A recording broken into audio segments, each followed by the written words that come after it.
To those in charge, you might ask yourselves, why do Americans suddenly question everything? Why don't our old deceit techniques work anymore? Why can't we release a statement with a few key influencers and watch the message grow, like in the good old days? We used to easily fool the American people for such a long time, but now something is different.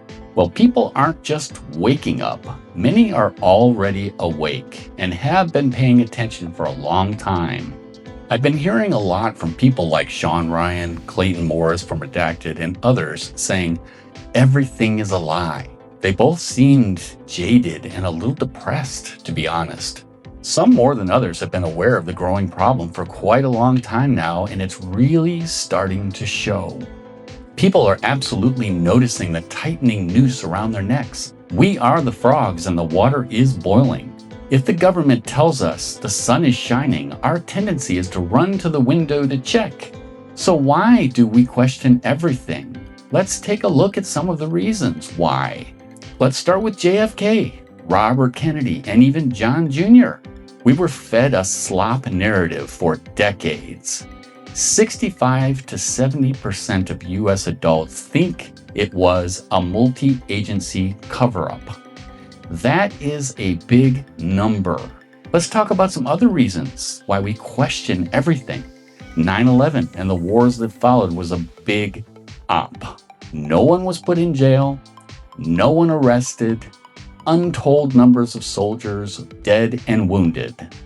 And as a bonus, the TSA was created. Why do we question everything? Obamacare was a lie. People should be in jail.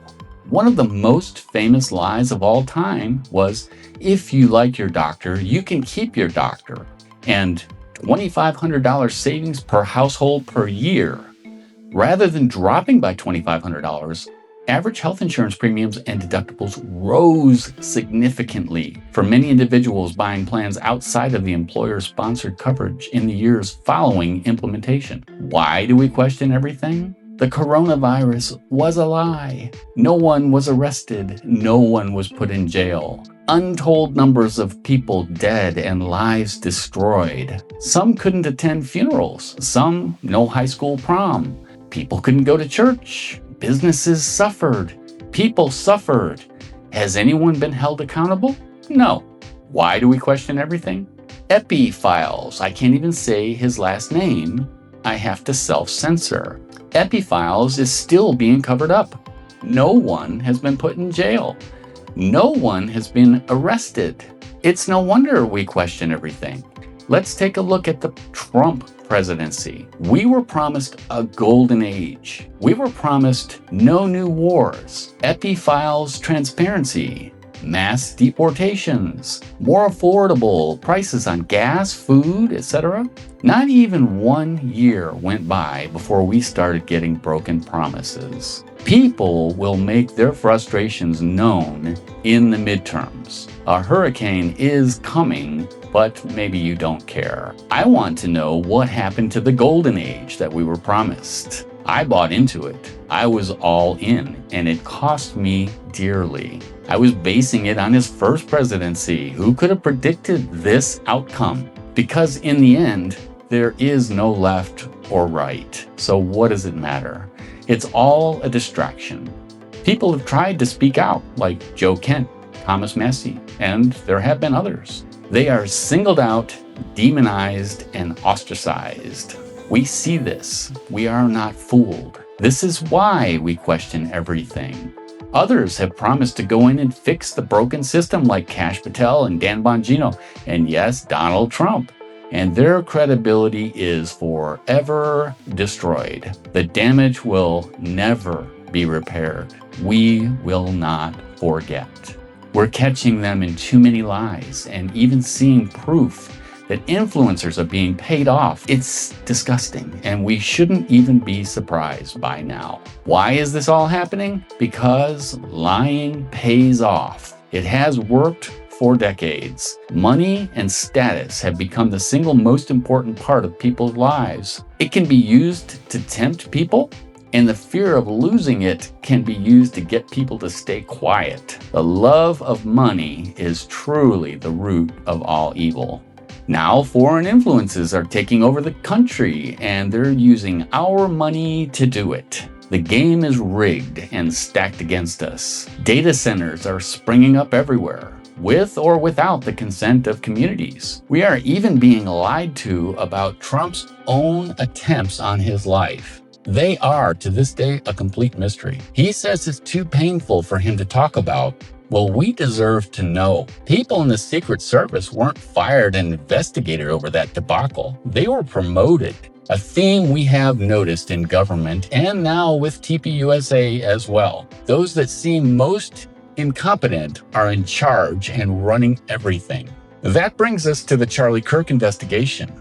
The government is clearly pushing a fake and flawed narrative. The holes are so obvious and too numerous to count. Anyone telling you different will be on the wrong side of history forever. Small YouTubers are popping up like weeds trying to combat some of the larger YouTubers. The truth is slowly getting out, but some of the main opposition is coming from Charlie's own organization. The public will never let this go. The truth will come out. This cannot be contained. Too many people are involved and bringing more and more evidence to the surface. The first problem I noticed after the event at UVU on September 10th was the lack of video footage. Many others noticed this too.